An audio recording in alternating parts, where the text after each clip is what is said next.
Hey Xavier, welcome to Escape the Rat Race Radio. How are you doing today? I'm great, thank you. Thanks for having me. No worries at all. Now, where in the world are you right now? I am sitting in London, in the United Kingdom, just near Oxford Circus. Well, we're not too far away. I'm down in Wimbledon, so almost lean outside the window and give each other a wave. So great to see you today, Xavier. And I'm really looking forward to today's episode because we are talking about how to make your first £1,000 on Turo.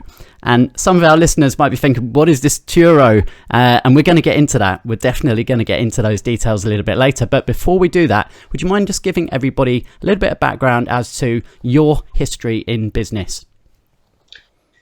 Yeah, no, happy to. First of all, I love the concept of escaping the rat race. I think it's probably something that's quite dear to my heart.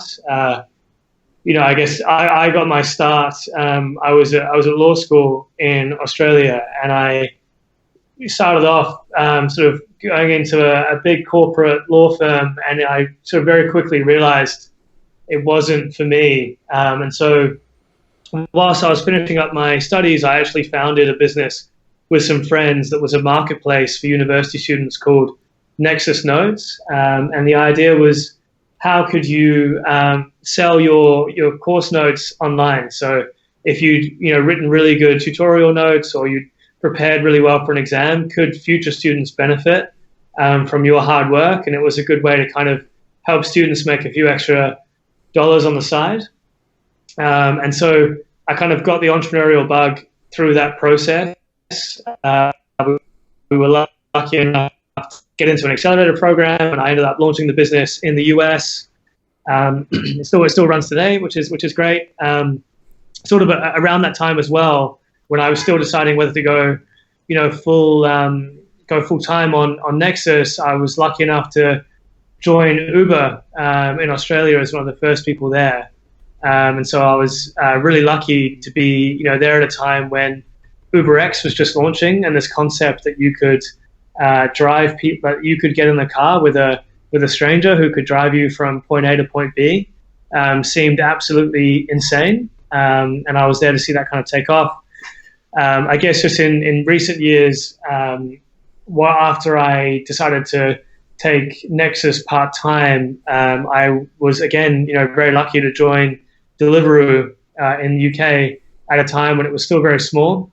So I joined there when it was about 50 people in a small office in London. And over the next 2 to 3 years, I saw it grow into the, global, massive billion-dollar company you see today.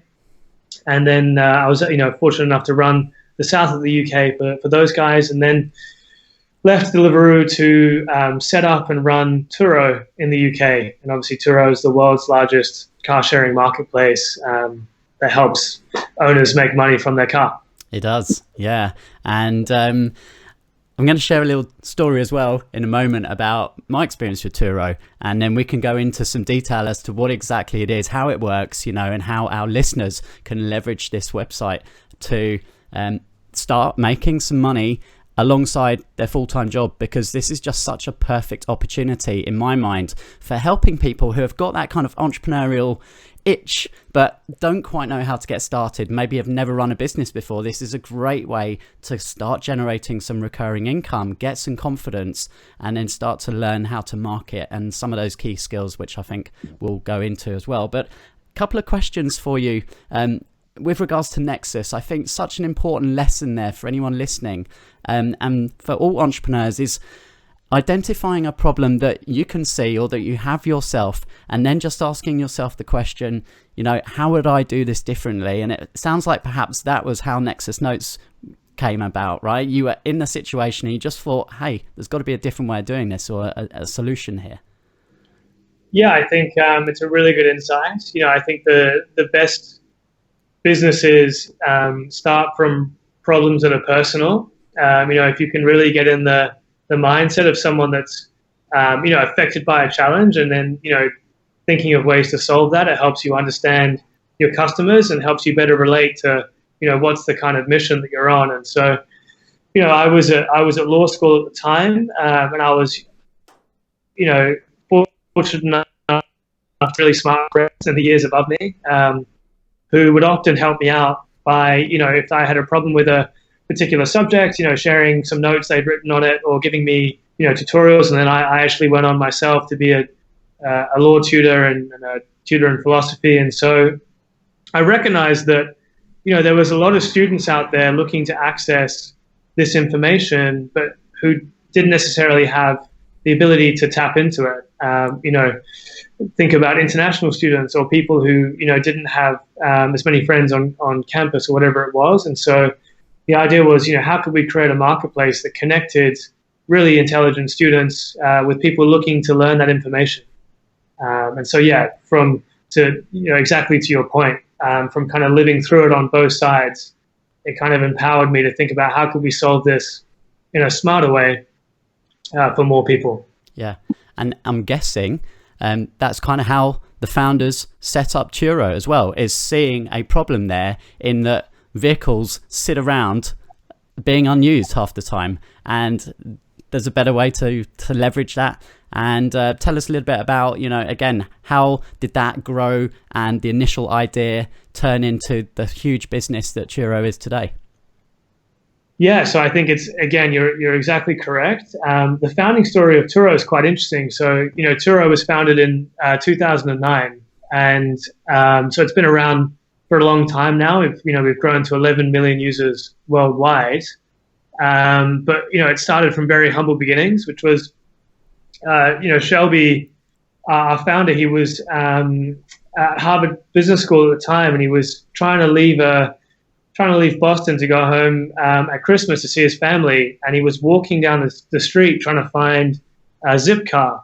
And Boston in the middle of winter can be extremely cold, and so there was snow blowing from all directions. And as he was walking, trying to find the Zipcar for miles, he realized that he was passing streams and streams of cars that were just sitting there idle. And so the kind of key insight there was that there's 1.5 billion cars there in the world today. There's 40 million cars in the UK, and they actually sit there idle 95% of the time. And so there's a huge economic value just sitting there waiting to be unlocked. And so his kind of light bulb moment was, how can we better enable people to, one, kind of offset the cost of car ownership or make money from their car that's sitting there, not doing anything, and two, how do we give people better access to vehicles? And so, from a convenience standpoint, there's a really great opportunity with Turo because, as I said, there's 40 million cars in the UK, and I just think about London walking around the streets. It's now the case that we've grown so quickly here over the last year that when I open the Turo app, I'm able to find and hopefully unlock and go a car within 10 minutes walk of me. Yeah. So I'll tell you just my story, and it only happened last month. I went over to America. I went to attend a marketing conference in Phoenix, Arizona, and I was in a Facebook group, and there's a marketing guy called Jeff Walker, and there was a Facebook group of about 600 people, and I posted in there, said, hey, I'm from London, I'm heading over to Phoenix, really looking forward to seeing people. And then someone told me, hey, the Grand Canyon's really close by, you should go and visit that whilst you're over. And they said, here's the place to go and rent your car from. And they put the link to Turo. And not only, were the cars amazing, I got myself like this really nice convertible BMW cruising around, but just so affordable. And it's the experience is just so much better than going to a car rental company. And I had a fantastic time, and it was great. And I didn't realize until I got back to London that of course Turo were over here as well. And speaking to you, Xavier, and realizing just how big this was, and it's growing, I guess, at a pretty rapid rate too. Yeah, I mean, that's awesome to hear. I had a very similar experience earlier this year. I actually went to a friend's wedding in Hawaii, and I booked through Turo, and I ended up I booked a convertible Jeep Wrangler for about $40 a day from a local guy who met me at the airport, handed over the keys and told me about the best beaches to go to, and kind of off I went. And it was just so easy. And I think that's when Turo really comes alive, is when we can create really great experiences for guests like that. I think in terms of the growth side of things, it's been an incredible journey. I mean, as I said, 11 million users now globally. We launched the UK only last year in September 2018, and we've actually just passed the 200,000 user mark. And I think the reason why we've grown quickly is because we are trying to solve a problem for both sides of the equation. So for car owners, what we're trying to do is put money back in their pocket and really create a pretty strong revenue stream from an idle asset. And so Airbnb has done a great job of pioneering the sharing economy and pioneering this idea with homes, renting out potentially a spare room in your flat. Really, there's no reason why you shouldn't be able to do the same thing with your car. And so from an owner perspective, we're seeing that the average owner in London right now is making about £500 a month sharing out their car between 8 and 12 days for a month. But from a perspective, what we're trying to do, to your point, is really three things. One is create really good value for money. I think it should be the case that you can get the perfect car for your next adventure, and it shouldn't have to cost you, an arm and a leg.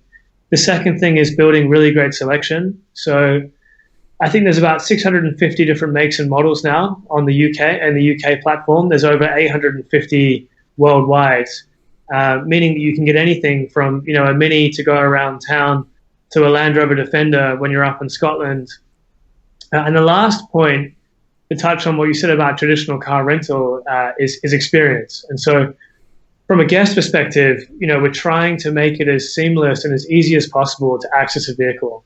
We're in this new world where, car ownership is declining, and less people are relying on cars to move around their cities or to move around areas. And so if we can, through an app on your phone, be able to, seamlessly connect you with a car owner and have you approved to drive in 5 minutes, enable you to unlock that car through your phone, for example, and go, it means that, people are definitely going to choose that over waiting in line at the car rental counter, filling in lots of forms, being confused by different insurance policies.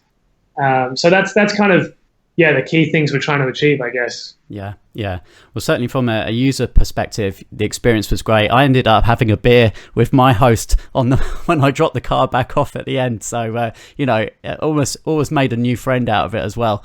But of course, today's title of the episode is how to make your first £1,000 on Turo. So let's just walk through the process for someone listening right now, Xavier, and let's just say they're working 5 days a week. So they've got, a car that's sat out in the driveway. What would be the process? What would they actually need to do to kind of get registered? And then how long does that take? And how quickly could they start generating some income from their car? Yeah, I think it's a great question, and I'm actually really excited to be speaking with you today, because I think that this really does, I hope, fit in really well with the kind of entrepreneurial mindset of a lot of people who are thinking about ways to escape the rat race or just smart ways to make money. And I think you're going to hear you're going to speak with one of our top hosts later today, and he'll probably be the best person to tell you how to make your first 1,000. But from my perspective, if you're working 5 days a week, you're looking at whether it's simply generating a few extra £100 a month, or making thousands. There is a real opportunity here to do that. There's a few simple steps to kind of go about doing that. From a owner perspective, it's basically as simple as if you've got a car, you create a profile on our app on our website in much the same way that someone lists their house on Airbnb. You go through the sign up flow, take photos of your car, and create your listing. We actually offer free professional photography to help make your listing look as good as possible. You really want to make sure that when people are coming to the website looking to book a car, that your one really stands out. And if you look at Turo's app now, you'll see there's some really great vehicles on there with great photography, really in-depth descriptions, and a host profile, an owner's profile who's completed hundreds of trips with 5-star reviews. And so the first step is as easy as just creating an account and creating a listing. And then after that, it's all in your control. What will happen is that there will be people looking to book your vehicle for particular days. You can set your calendar to when you want to make the car available. You can also set your own pricing. I'd encourage people to look at the price of cars nearby and think about one in terms of how much money do they want to make from this, but also two in terms of being competitive and making sure that there's really great value for money. So set the price. And then step 3 is that when a request comes in, it's just about generating a great user experience. And so, both sides of our marketplace are reviewed. The host is reviewed out of 5 stars and the guest is reviewed out of 5 stars. So you can know that the guest booking your car is someone, you want in that vehicle, and there's kind of trust and transparency on both sides. But yeah, from an owner perspective, it's really as simple as ensuring that, there's great communication. You're reliable. A lot of our hosts look at going the extra mile. They offer things like delivery to where the guest is based or collection of the car. Sometimes they offer extras like a child seat or whatever it is.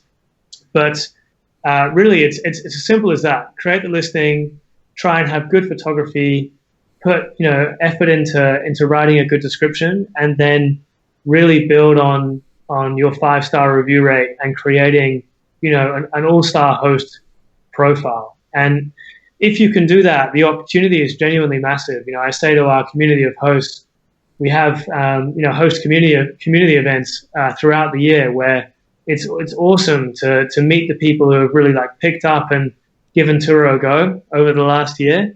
And it's fascinating to see how much this is now playing a big part of their lives. And so it's really encouraging people, potentially, people who wanted to start a business or were thinking about changing jobs.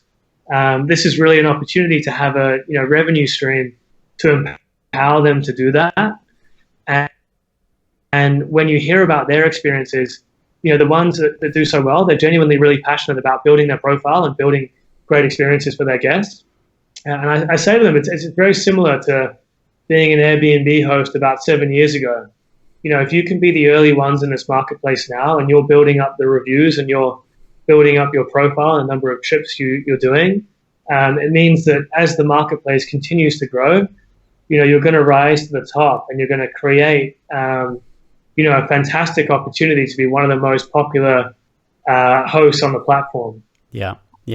And I know our listeners are all about, trying to generate multiple streams of income. And you've just mentioned, Airbnb as another example. But if people are smart here, they can escape the rat race by, using the assets that they already have in their life. And as I've said many, many times, people who listen regularly will know that, the smartest way is definitely not just to quit your job and then hope for the best, but it's to prove that you can start generating an income consistently alongside your full-time job, so you don't have that pressure of where's the money going to come from this month to pay the bills. You've still got that income coming in, but you're building up that residual income alongside it. And I just can't think of many better ways than using something like Turo to enable you to do that.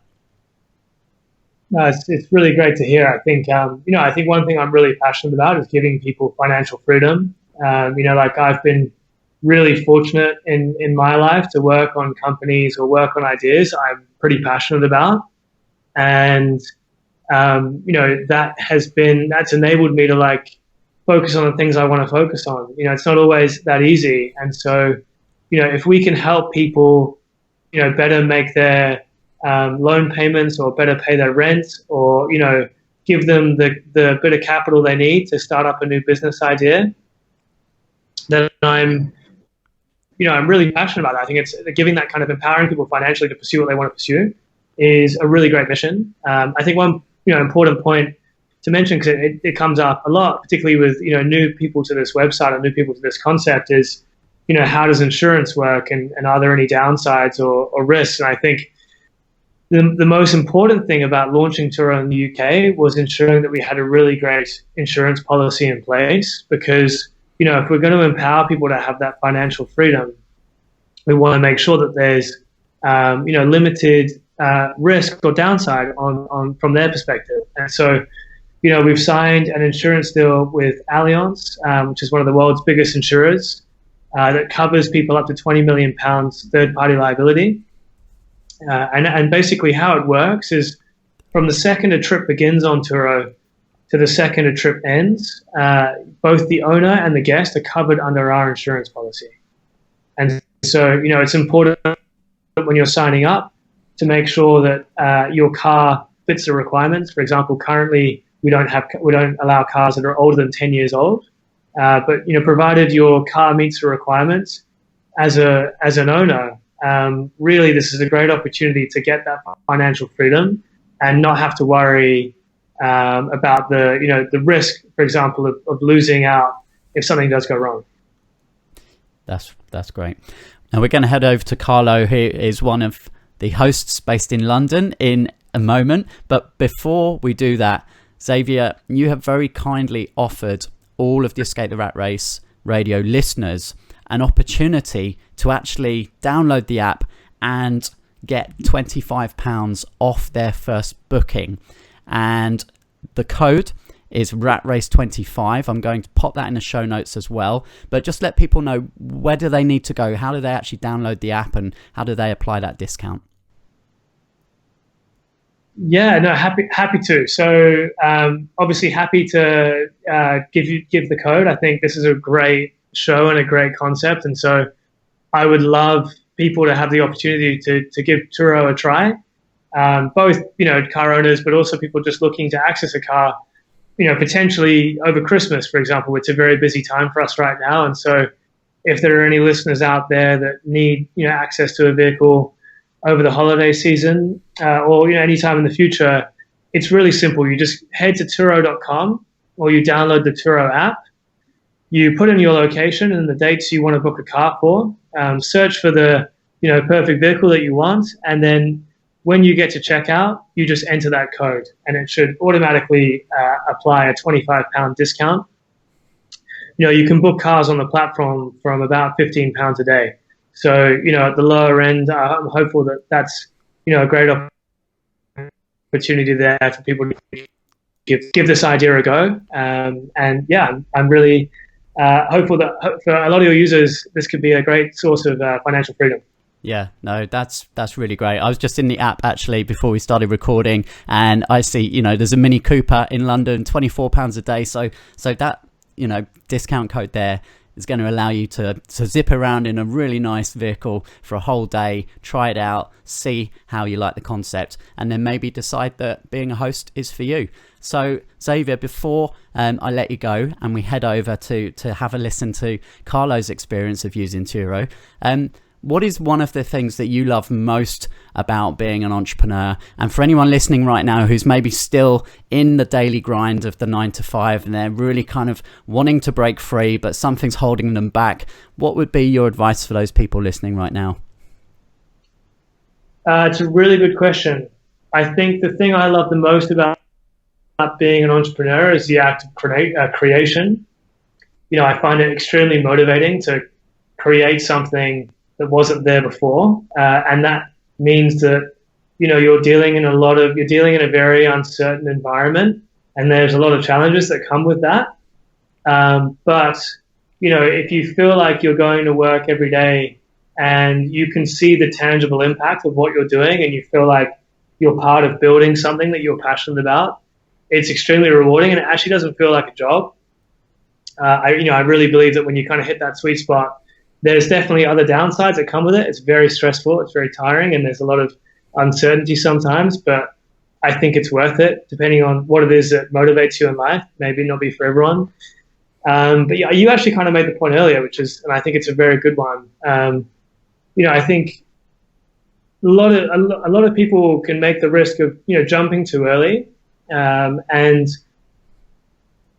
what I would encourage people to do is when they've got an idea or they want to pursue something from an entrepreneurial standpoint, think of ways that you can really test the validity, the validity of that idea. People talk about an MVP or like, will people pay for that product or will that idea work? Think about ways that you can kind of test your hypothesis early and quickly, and don't be afraid to fail. But definitely be testing your ideas before you take the full jump. There's nothing better than actually failing and learning and getting better. That is so true. Yeah, that proof of concept, just, will other people give me some money? Are they as into this as I think they'll be into it? And you've just got to get that feedback, haven't you, really, before you invest lots of time and lots of energy and lots of money into what you think is a great idea, but maybe nobody else agrees with you. Completely agree. Yeah. So just give us a quick intro to Carlo at Xavier. So Carlo, actually, he lives near me. He's a great guy. He actually just did his 1 year anniversary on the platform, and I feel like it should have been us sending him the cake, but he actually sent us a cake to celebrate his 1 year on the platform. I thought it was very sweet. But he's one of our top hosts. He provides fantastic experiences for guests, and I think he's worked his way up to quite a few cars now on the platform. And I'll let him tell you about his experience, but we're very lucky to have him, and I'm really grateful that you get the opportunity to connect. Yeah, great. Thank you, Xavier, and thank you for sharing all of the information with our listeners today. Thank you so much for having me. Welcome to Escape the Rat Race Radio, Carlo. Thank you so much, Christian. How are you? I'm really good today, thank you. Now, we've just heard from Xavier, and he's talked us through the whole process of Turo, so we know how to actually download the app. And tell us a little bit about how you first got started with Turo yourself.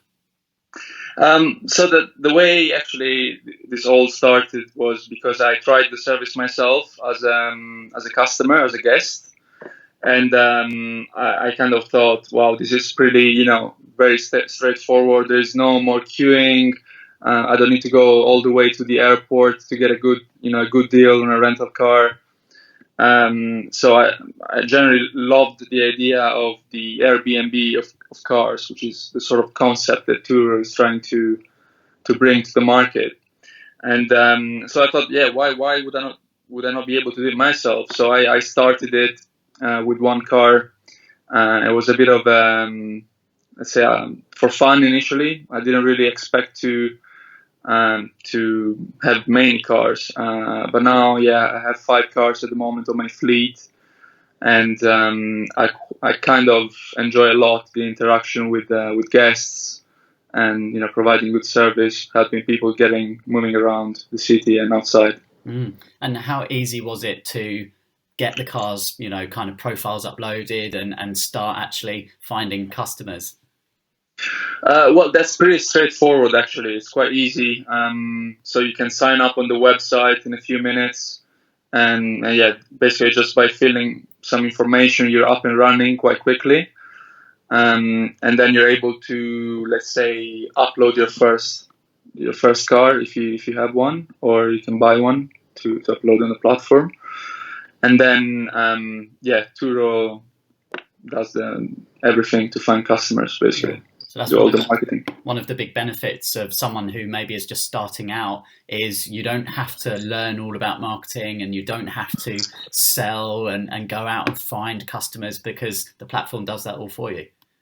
Exactly. That's exactly how it works. So it kind of facilitates the communication between the guest and the owner.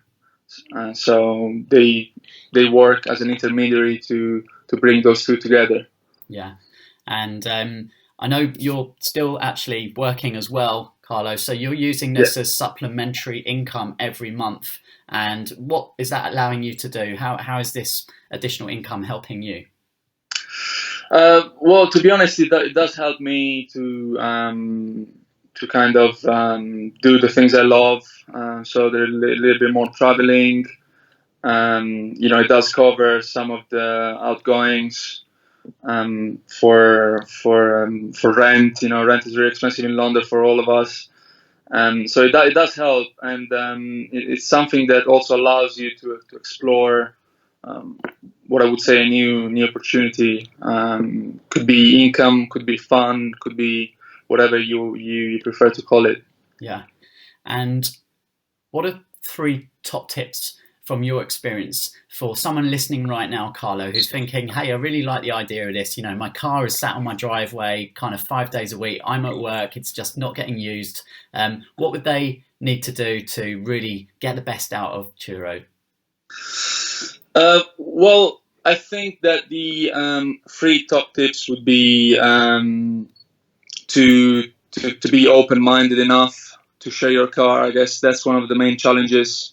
I think there is a sort of emotional attachment to it. When you buy a car, you don't want to share it. You tend not to share it because that's the sort of mentality that everyone has. But nowadays the sharing economy is bringing new opportunities. So, and if you consider that you're not using it on a day-to-day basis, then you can definitely you can put it on the platform.